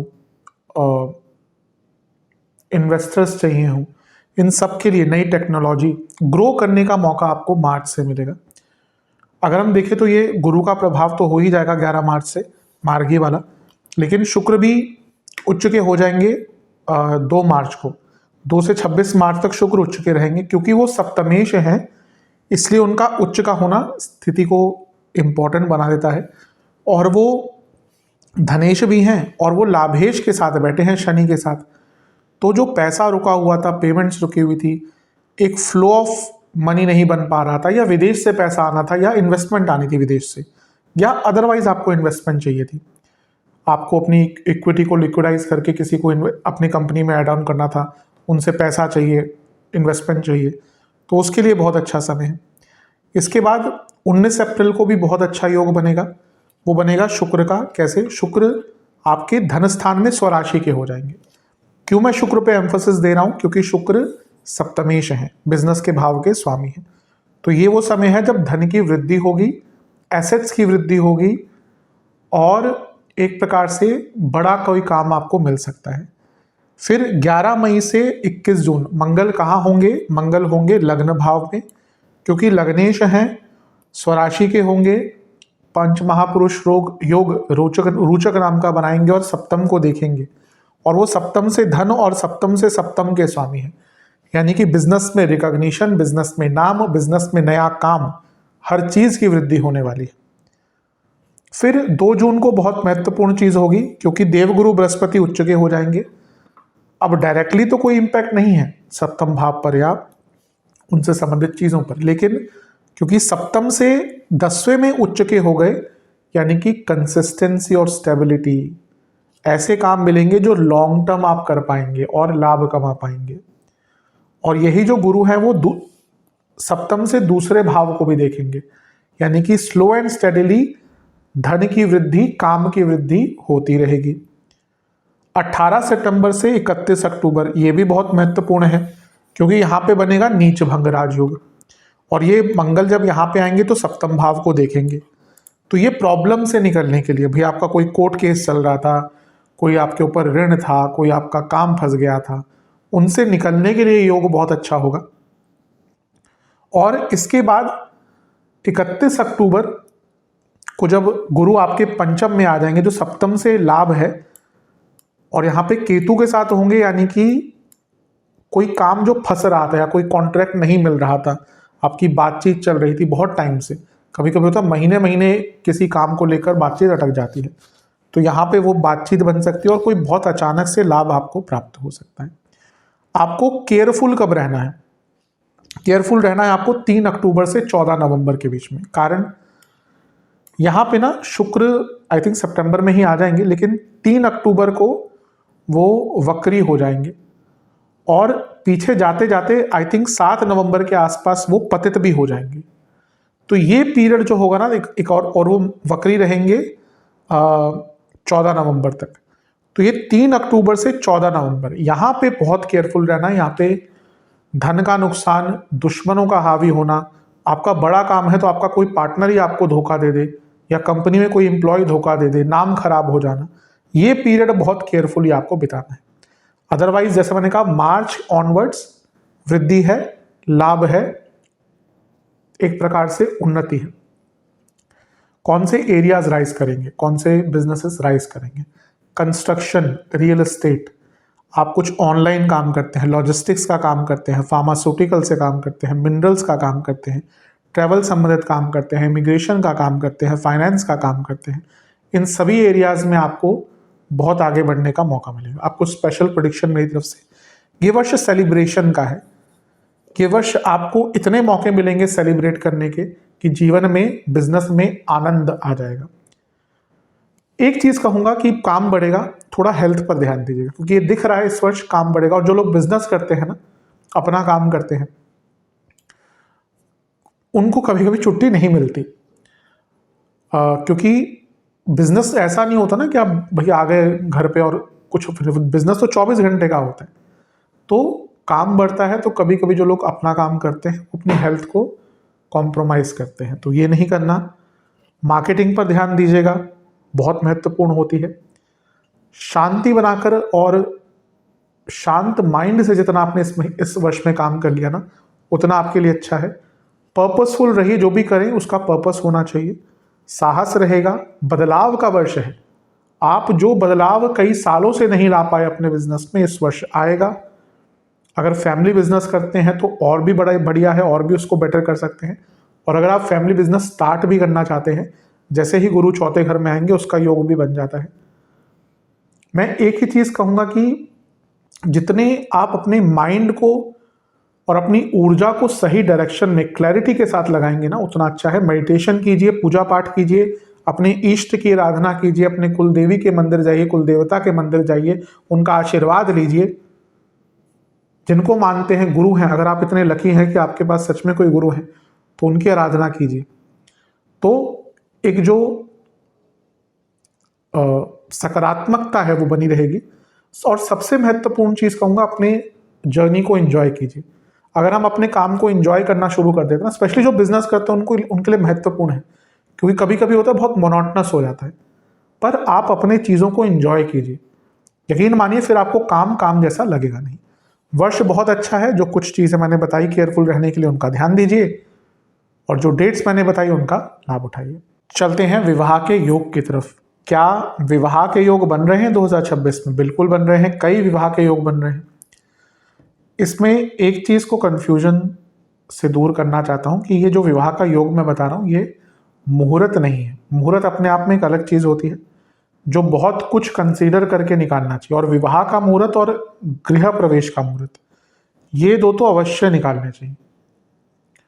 बाकी आप इतना नहीं व्यक्ति देखें, लेकिन ये दो चीजों के मुहूर्त बहुत इंपॉर्टेंट होते हैं।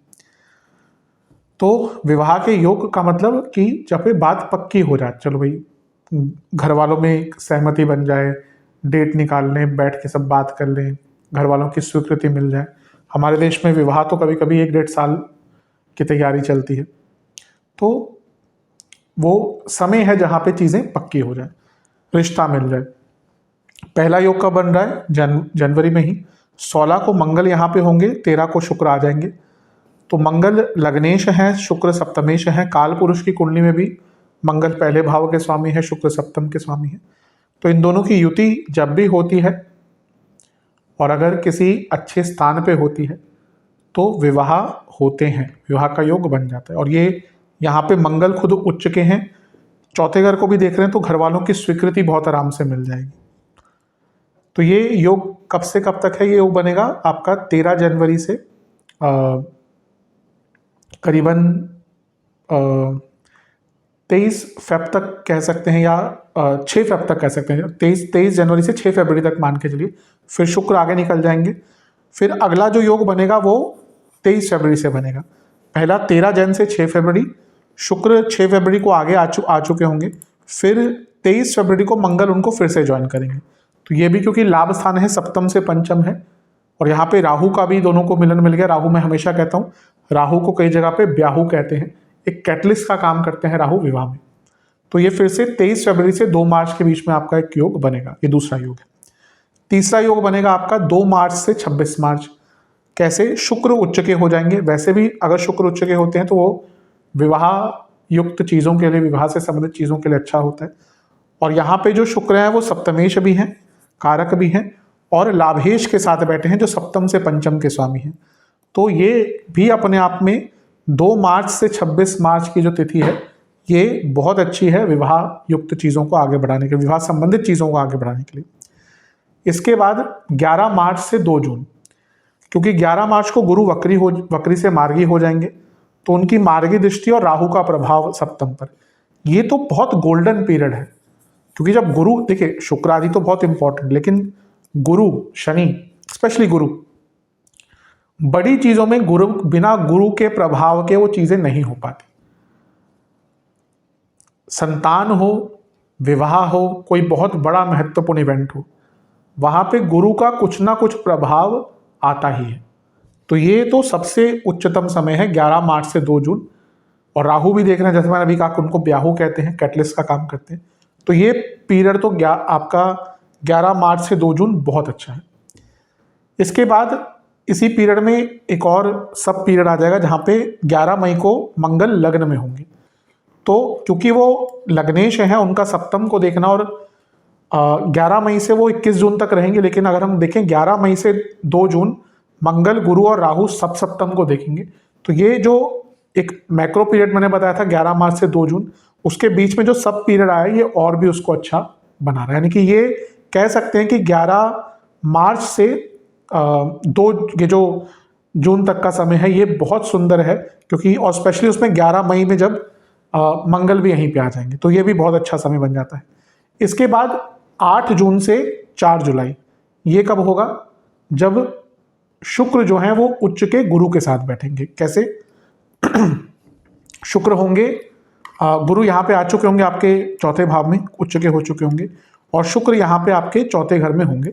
अब क्यों इसको मैं विशेष स्थान दे रहा हूँ? क्योंकि शुक्र सप्तमेश है और कारक भी है। तो भावेश और कारकेश उच्च के गुरु के साथ बैठे हैं, यानी कि विवाह संबंधित बाधाएं जो आ रही थी वो काफी हद तक दूर हो जाएंगी। इसके बाद कौन सा अच्छा योग है? इसके बाद योग बनता है आपका 2 सितंबर से 3 अक्टूबर, क्योंकि यहां पे शुक्र आपके सप्तम भाव में ही होंगे और अपनी राशि में होंगे। अब यहां पे क्या होगा कि 3 अक्टूबर को वक्री हो जाएंगे, तो उसके बाद थोड़ी प्रॉब्लम्स आ सकती है। लेकिन अगर हम देखें तो 2 सितंबर से 3 अक्टूबर तक शुक्र सप्तम में होंगे और उन पर राहु का प्रभाव भी होगा।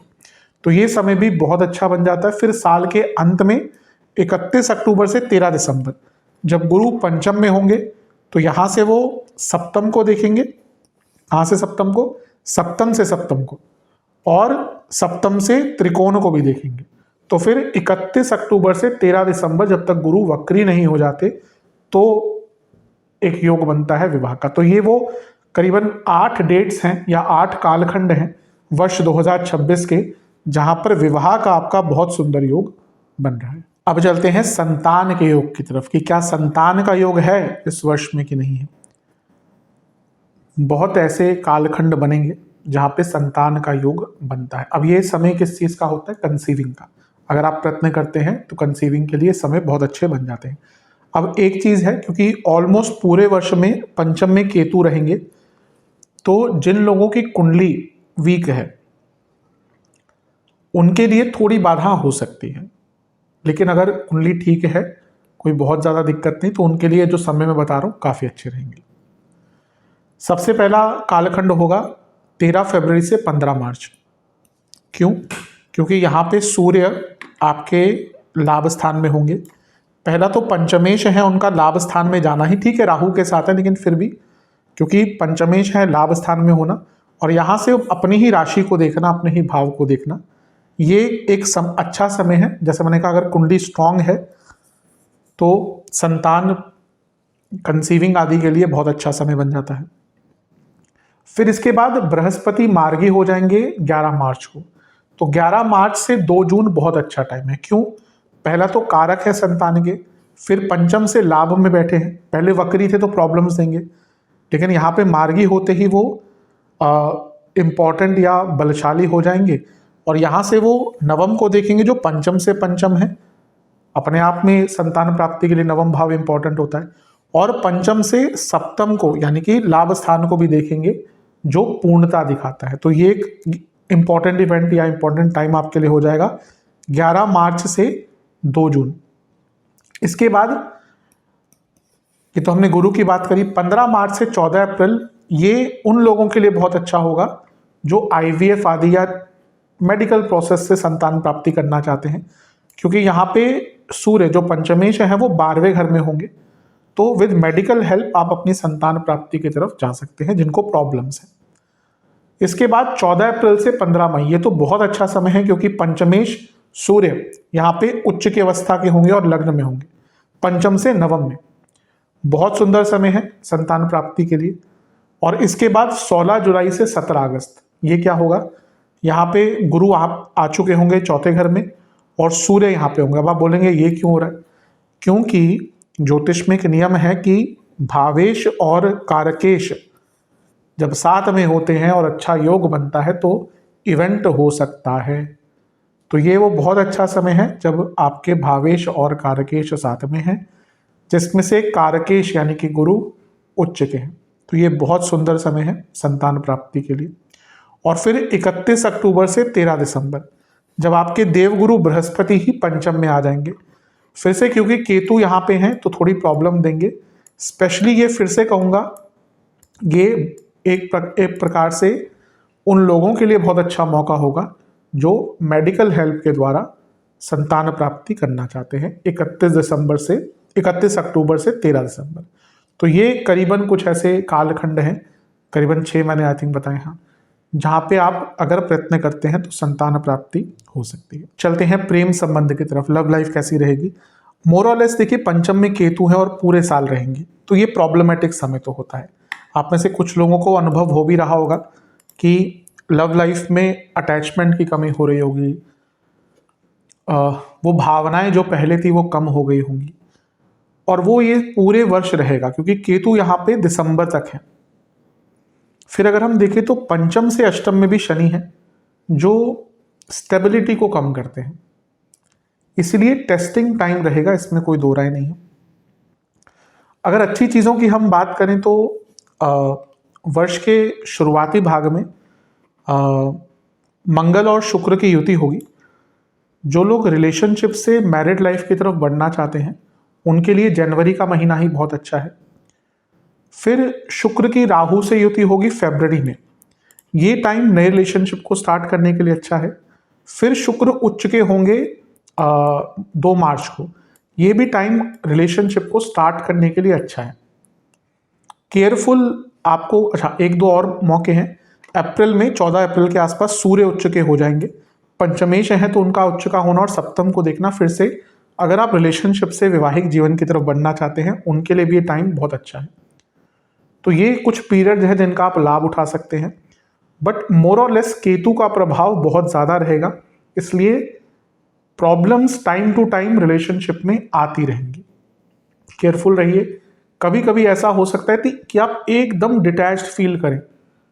केतु ना एक ऐसे ग्रह हैं जो, अगर और भी कुछ योग हैं आपकी कुंडली में और केतु का गोचर हो गया, वो उस भाव से संबंधित व्यक्ति से आपको डिटैच्ड कर देते हैं। ये बहुत, कई लोग केतु के प्रभाव में, केतु के गोचर में ही डाइवोर्स लेते हैं, क्योंकि वहां पे ना भावनाएं ही खत्म हो जाती हैं। तो ये केतु का पंचम में होना एक प्रकार से प्रॉब्लमेटिक हो सकता है कुछ एरियाज में। कुछ ऐसा टाइम जहां पे आपको बहुत सचेत रहना है। एक तो ग्रहण लगेगा मार्च में, 2 मार्च के आसपास पंचम में ही लगेगा, वहां पे केयरफुल रहिएगा। दूसरा, वर्ष के अंत में, क्या अंतिम भाग में जाते हुए 3 अक्टूबर को शुक्र वक्री हो जाएंगे यहाँ पे, और फिर पतित भी हो जाएंगे 7 नवंबर को। ये सबसे टेस्टिंग टाइम होगा। और फिर 13 दिसंबर को साल के अंत में, अच्छा एक अच्छी चीज़ है कि 8 दिसंबर को, 7 या 8 को दिसंबर को केतु छोड़ के चौथे में आ जाएंगे, वापस उल्टे चलते हैं क्योंकि वो, लेकिन गुरु 13 दिसंबर को यहाँ पे वक्री हो जाएंगे, तो वो पीरियड भी फिर टेस्टिंग हो सकता है।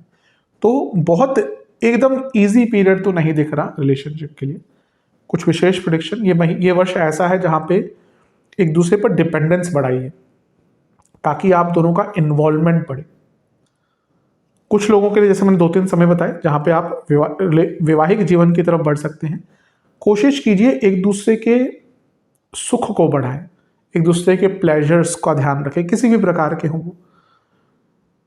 एक आत्मीय तौर पर कनेक्शन होना चाहिए, सोल कनेक्शन जिसको कहते हैं। इमेजिनेशन को बढ़ाइए कि आप अपने पार्टनर के लिए क्या अच्छा कर सकते हैं, और सीक्रेट्स मत रखिए। ये वर्ष ऐसा है जहाँ पे आप चीज़ों को छुपाएंगे ना, बहुत जल्दी सामने आ जाएंगी और वो फिर प्रॉब्लम और क्रिएट करेंगी। अपनी प्रोमिसेस को पूरा कीजिए। थोड़ा पोजेसिव होना भी कभी कभी अच्छा होता है रिलेशनशिप के लिए, ओवर पोजेसिव नहीं, लेकिन ऐसा हो जाना जैसे केतु पंचम में, कभी कभी क्या होता है, व्यक्ति को कोई फर्क ही नहीं पड़ता, जो भी करो करो। थोड़ा सा पोजेसिवनेस दिखाइए अपने पार्टनर के प्रति, कम्युनिकेशन पर ध्यान दीजिए। कुछ गलती करी है, कुछ रियलाइजेशन हुआ है कि मैंने गलती करी है, तो माफ़ी मांगिए, और रिलेशनशिप के फाउंडेशन को स्ट्रॉन्ग कीजिए। इन सब चीज़ों पर अगर आपने ध्यान दिया तो अवश्य ये जो थोड़ी प्रॉब्लम केतु के कारण दिख रही है, उसको ठीक करने का मौका भी आपको प्राप्त होगा। चलते हैं वैवाहिक जीवन की तरफ। वैवाहिक जीवन के लिए मिश्रित है वर्ष। एक प्रॉब्लम यह है कि जो शुरुआती भाग होगा वर्ष का, वो बहुत कष्टकारी जाएगा, क्योंकि वक्री गुरु देख रहे हैं और राहु भी देख रहे हैं। राहु तो पूरे वर्ष ही ऑलमोस्ट देखेंगे, लेकिन क्योंकि गुरु भी वक्री होंगे वर्ष के शुरुआत में 11 मार्च तक, तो चीज़ें बहुत कठिन रहेंगी। अब राहु का पूरे वर्ष सप्तम को देखना इल्यूजन क्रिएट करता है, डिसकंटेंटमेंट क्रिएट करता है। ये ऐसा वर्ष है जहाँ पे किसी और का इन्वॉल्वमेंट होगा।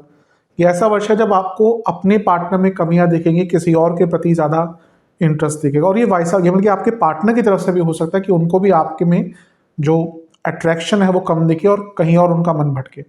आज का समय बहुत अलग है। आज मोरालिटी कम है लोगों में। आज से 20-25 साल पहले व्यक्ति शायद सोचता भी था तो बहुत डरता था। आज की डेट में ऑप्शंस इतने अवेलेबल हैं, आप देखिए आए दिन, मैं तो डेली बेसिस पे कंसल्ट करता हूँ, पता है कि क्या क्या चलता है लोगों के जीवन में। तो मोरालिटी, मैं तो कहूँगा अगर आप वैवाहिक हैं या तो करिए मत, अगर आप नहीं मॉरली करेक्ट रह सकते। अगर कर रहे हैं तो फिर खैर इसमें भी हम नहीं कह सकते, क्योंकि कई बार होता है कि प्रॉब्लम चलती है तो व्यक्ति का ध्यान भटकता ही है। लेकिन वर्ष इजी नहीं है, स्पेशली स्टार्टिंग भाग जो है। हाँ, 11 मार्च से गुरु मार्गी हो जाएंगे तो थोड़ा सा चीज़ों को बेटर करेंगे।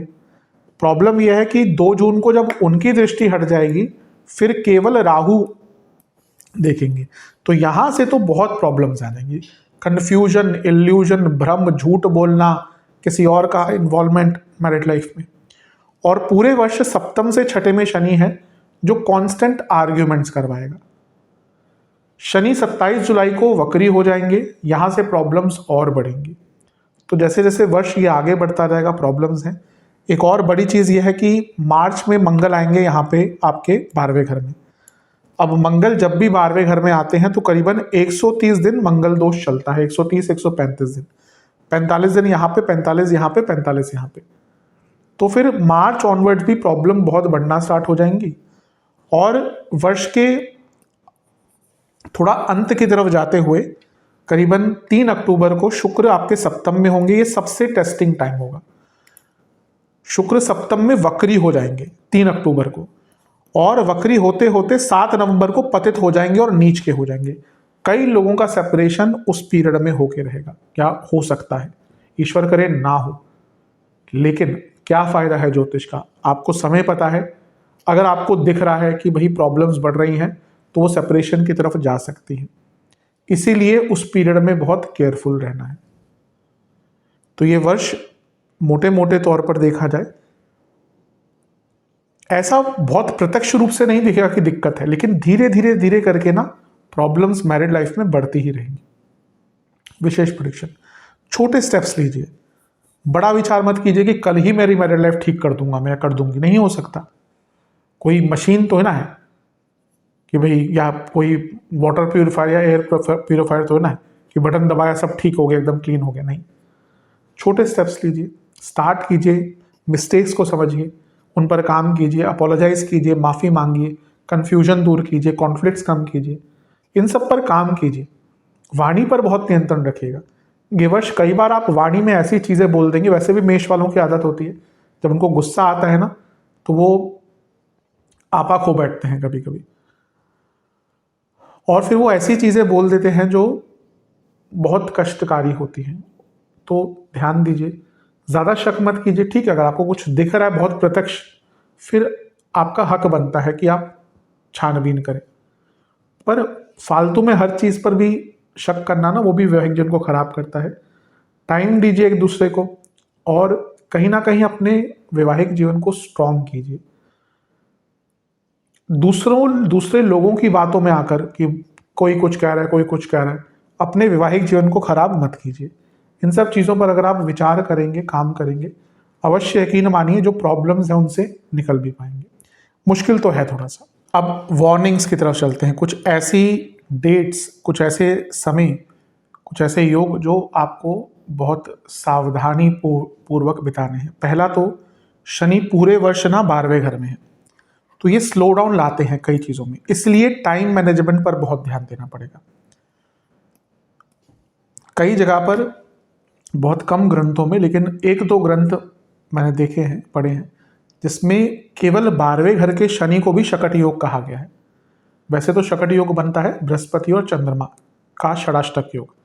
कुछ कुछ ग्रंथों में ऐसा लिखा हुआ है, मैंने, क्योंकि बस बहुत बुक्स हैं, अब याद भी कभी कभी नहीं आता कि किसमें पढ़ा था, लेकिन उसमें लिखा हुआ है कि 12वें घर के शनि भी शकट समान स्वरूप या शकट समान फल देते हैं। दूसरा, केतु पूरे वर्ष लग्न को देखेंगे, ये हेल्थ के लिए अच्छा नहीं होता, सर्जरीज आदि का योग बनाते हैं और ऑब्स्टेकल्स क्रिएट करते हैं, इसलिए सेहत का ध्यान दीजिए। और फिर से कहूंगा, समयबद्ध तरीके, प्लानिंग बहुत अनिवार्य रहेगी इस वर्ष। अगला पॉइंट, जनवरी से मार्च तक बहुत सारे ग्रहों का गोचर युति रहेगी। पहले नवम में, फिर 10वें में, फिर 11वें में, क्योंकि 10वें 11वें में रहेगा तो वर्क लाइफ बैलेंस बिगड़ेगा। अपनी प्रोफेशनल लाइफ पर, अपने पर्सनल लाइफ का जो बैलेंस है उसको आपको जनवरी से मार्च में बहुत मेंटेन करके रखना है। इसके साथ ही पूरे वर्ष शनि नवम को और केतु भी नवम को देखेंगे। ये बॉसेस से कॉन्फ्लिक्ट्स बहुत करवाएगा, और उससे महत्वपूर्ण चीज़ है पिताजी की सेहत का ध्यान देना, क्योंकि पिताजी की सेहत यहाँ पे थोड़ा सा बिगड़ सकती है। अगला पॉइंट, राहु जो है वो आपके पूरे वर्ष 11वें घर में रहेंगे, तो ये इल्यूजन क्रिएट करते हैं, लालच क्रिएट करते हैं। तो लालच से बचना है, जहाँ पे क्लैरिटी नहीं हो वहाँ पर पैसा नहीं डालना, और बुरी संगत से, लालची लोगों के संगत से, और जो लोग हाँ में हाँ मिलाएं केवल, इनसे बहुत बच के रहेगा इस वर्ष। अगला पॉइंट, जुलाई में जो है आपके बृहस्पति जो है वो आपके चौथे घर में आ जाएंगे 2 जून को। तो यहाँ से क्या होगा, आपका जो 12वां भाव है वो डबल एक्टिवेट हो गया। अब ठीक है, विदेश से पैसा आदि के लिए अच्छा, लेकिन 12वें भाव का एक्टिवेट होना यानी कि खर्चे भी बहुत बढ़ेंगे 2 जून से, और फिर से 12वां भाव है तो सेहत पर भी इसका बुरा प्रभाव पड़ेगा, और एक प्रकार से सडन हेल्थ इश्यूज, मैं अभी हेल्थ पे भी आऊँगा, वो आपको तंग कर सकते हैं। इसके बाद 27 जुलाई को शनि वक्री हो जाएंगे। थोड़ा कष्टकारी टाइम हो सकता है, क्योंकि 10वें घर के स्वामी हैं तो जॉब आदि में प्रॉब्लम्स आ सकती है। आपने कोई ऋण लिया हुआ है, आपके ऊपर कोई उधार है तो दिक्कत होगी, लोग तंग करेंगे। और वर्ष के अंत में राहु केतु का गोचर हो जाएगा। राहु 10वें में तो केतु चौथे में आ जाएंगे। तो कुछ लोगों का अगर, क्योंकि सडन ये जो ट्रांसफॉर्मेशन होता है ना, तो कभी कभी प्रॉब्लमेटिक होता है, तो कुछ लोगों के करियर में थोड़े अप्स एंड डाउन आ सकते हैं वर्ष के अंत में। और 13 दिसंबर को गुरु पंचम में होंगे यहाँ पे, और लग्न को देखेंगे वक्र अवस्था में, तो फिर से वर्ष के अंत में अचानक से भूचाल सा आ सकता है। तो ये कुछ डेट्स हैं जहाँ पे आपको बहुत सावधानियां बरतनी है। ये डेट्स के आसपास बहुत अपने संवेदनशील कार्य, महत्वपूर्ण कार्य मत कीजिएगा। अब चलते हैं बहुत ही महत्वपूर्ण चीज़ की तरफ, जो कि है सेहत। सेहत की अगर हम चर्चा करें तो 12वें घर में आपके शनि होंगे पूरे वर्ष, और जैसे मैंने थोड़ी देर पहले भी कहा था, केतु भी लग्न को देखेंगे। ये भी डिजीज़ का एक भाव होता है, और शनि का यहाँ पे होना, लग्न पर केतु का प्रभाव, ये क्रॉनिक डिजीज़ देता है, अनडायग्नोजेबल प्रॉब्लम देता है, और डाइजेस्टिव प्रॉब्लम बहुत रहती है। इसके साथ ही क्योंकि शनि 12वें घर में है तो ये स्लो रिकवरी भी दिखाता है। कभी कभी स्पेशली जब शनि वक्री होंगे जुलाई में, तो कभी कभी रॉन्ग ट्रीटमेंट भी मिल जाता है। इसलिए जब बड़े इलाज कराने हो ना, सर्जरी वाली, तो इन सब चीज़ों पर भी बहुत ध्यान देना चाहिए। इसके साथ ही 12वें घर के स्वामी जो हैं गुरु, वो 11 मार्च तक वक्री हैं। तो मार्च तक आपको फ्रीक्वेंट ENT की problem, infection, metabolic disorder, weight gain, ये सारी प्रॉब्लम बहुत ज़्यादा हो सकती हैं। तो यहाँ पे भी बहुत केयरफुल रहना है इस एरिया में। और फिर अगर थोड़ा सा हम आगे की बात करें, वर्ष के अंत की, गुरु पहले तो कर्क में आएंगे जून में, लेकिन फिर आगे पंचम में आ जाएंगे, और वो वर्ष के अंत में वक्री हो जाएंगे 13 दिसंबर को। तो उनका भी लग्न पर प्रभाव होगा, 12वें घर के स्वामी हैं। तो वर्ष के अंत में दोबारा बहुत बड़ी प्रॉब्लम आ सकती है। मैं बताऊंगा कौन कौन से इश्यूज मेन रहेंगे। इसके साथ ही शुक्र, जो आपके प्रबल मारक हैं, वो 3 अक्टूबर को वक्री होकर 7 नवंबर को पतित हो जाएंगे। तो 3 अक्टूबर से 14 नवंबर जब वो वक्री हैं, यहाँ पे भी सडन हेल्थ इश्यूज आपको आ सकती हैं। 27 जुलाई मैंने थोड़ा सा पहले चर्चा की थी कि वो शनि वक्री हो जाएंगे 12वें घर में।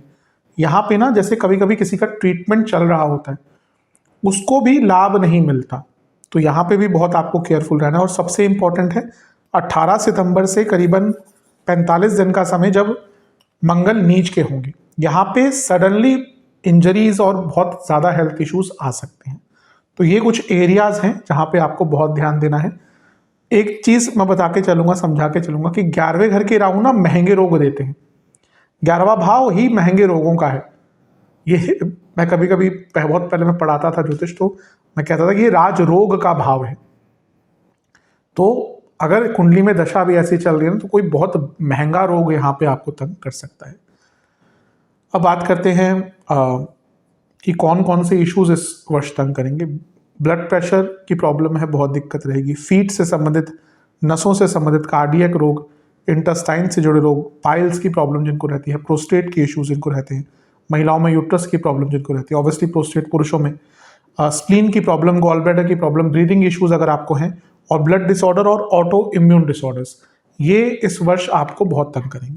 चलते हैं स्टूडेंट्स की तरफ। स्टूडेंट्स की जहाँ तक बात है, ये वर्ष काफ़ी अच्छा है। पंचम में केतु थोड़ा सा ऑब्स्टेकल्स अवश्य क्रिएट करते हैं, लेकिन ओवरऑल पंचम के केतु स्टडीज़, रिसर्च आदि के लिए बहुत अच्छे होते हैं। फिर पंचम में साल के शुरुआत में ही बहुत सारे ग्रह रहेंगे जो भाग्य का साथ दिखाते हैं। इस वर्ष गुरु भी उच्च के रहेंगे जून से, तो वो भी पंचम से पंचम के स्वामी हैं, यानी कि भाग्य का भी बहुत साथ इस वर्ष प्राप्त होने वाला है। कुछ स्पेशल इवेंट्स की अगर बात करें तो वर्ष का शुरुआती भाग ही जनवरी ही, जहाँ पे मंगल उच्च के होंगे, सूर्य भी 10वें घर में होंगे, ये जनवरी के मध्य से योग बन रहा है। तो पंचम से छठे में मंगल सूर्य, यानी कि कंपटीशन के लिए जनवरी के मध्य से फरवरी का मध्य का भाग बहुत अच्छा है। मार्च में करीबन 14-15 मार्च को सूर्य 12वें घर में होंगे शनि के साथ। पंचमेश का 12वें घर में विदेश जाने के लिए बहुत अच्छा योग बनता है। फिर सूर्य उच्च के हो जाएंगे 14 अप्रैल के आसपास। ये भी क्योंकि पंचमेश है, तो ये एग्जाम्स के लिए, सरकारी जॉब के लिए, सरकारी एग्जाम्स के लिए एक बहुत अच्छा पीरियड रहेगा। फिर जुलाई में गुरु सूर्य की युति होगी, ये भी बहुत अच्छा समय है क्योंकि सूर्य पंचमेश है और उच्च के गुरु के साथ, यानी कि कंपटीशन में सफलता, कोई अच्छा एडमिशन हो जाना, अच्छा रोल मिल जाना, इवन अच्छी जॉब प्राप्त हो जाना। जब सूर्य यहाँ पे थे अप्रैल में मेष में, ये भी गवर्नमेंट जॉब का अच्छा योग था, और यहाँ पे जुलाई में भी गवर्नमेंट जॉब का बहुत अच्छा योग बनता है। और वर्ष के अंत में 31 अक्टूबर को गुरु का ही पंचम में आ जाना, यानी कि 31 अक्टूबर के बाद का समय तो स्टूडेंट्स के लिए बहुत अच्छा है। तो ये वर्ष स्टूडेंट्स के लिए काफ़ी अच्छा है। कुछ विशेष प्रेडिक्शंस की अगर हम बात करें तो कंफर्ट जोन से निकलना पड़ेगा, ऑथेंटिसिटी दिखानी पड़ेगी, शॉर्टकट्स नहीं लेने। मैंने शायद पहले भी एक एरिया में बोला था ये चीज़ को।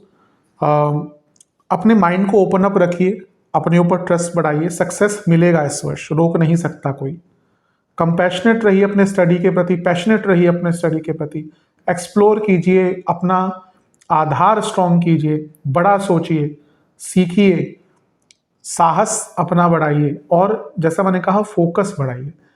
ये वर्ष ऐसा है जब आपके पूरे जीवन को स्टडी के स्वरूप में अगर देखें तो बदल कर रख सकता है।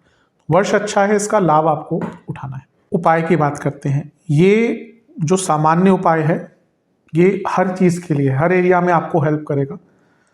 ये उपाय आपको 4 मंगलवार करने हैं लगातार, 4 मंगलवार लगातार। पहला उपाय, आपको हनुमान चालीसा में बैठकर 8 सरसों के तेल के दिए अर्पण करने हैं। हर दिए में थोड़ा सा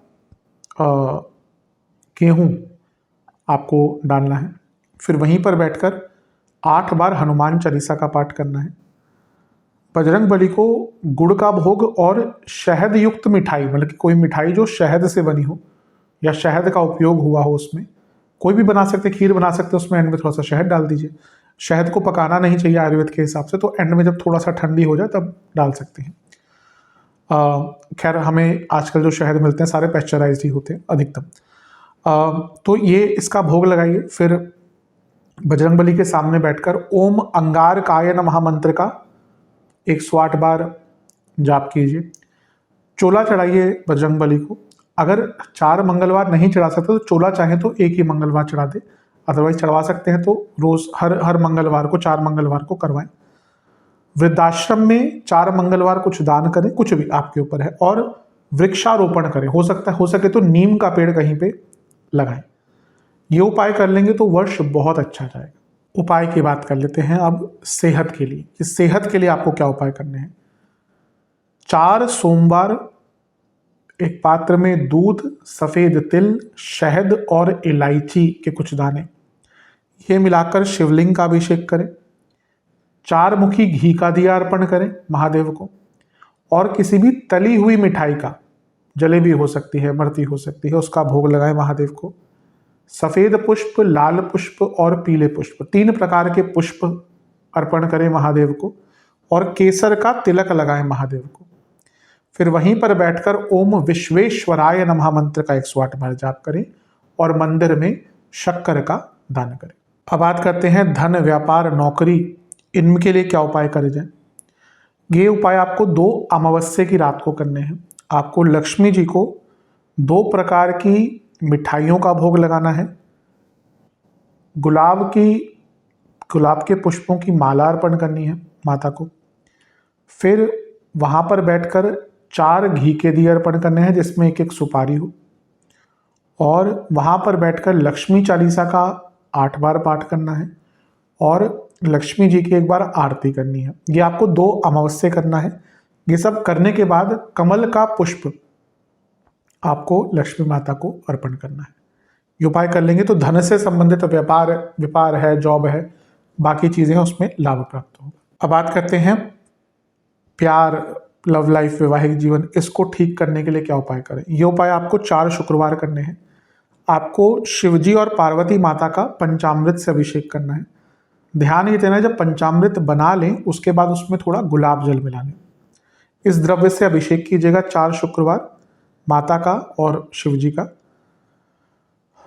दुर्गा जी के मंदिर में एक लाल डोरी या जो कलावा होता है वो भी बांध सकते हैं, और एक सिंदूर का टीका लगाएं, और 4 शुक्रवार दुर्गा जी के मंदिर में नारियल चढ़ाएं, और दुर्गा जी के ही मंदिर में 4 शुक्रवार इत्र, अगरबत्ती और तिल के तेल का दान करें। ये उपाय कर लेंगे तो इस एरिया में भी आपको लाभ प्राप्त होगा। आशा करता हूँ ये वीडियो आपका काम आएगी। चैनल पर नए हैं सब्सक्राइब कीजिए, वीडियो को लाइक कीजिए। मिलता हूँ आप सभी से मैं अगली वीडियो में। तब तक के लिए ओम नमः शिवाय।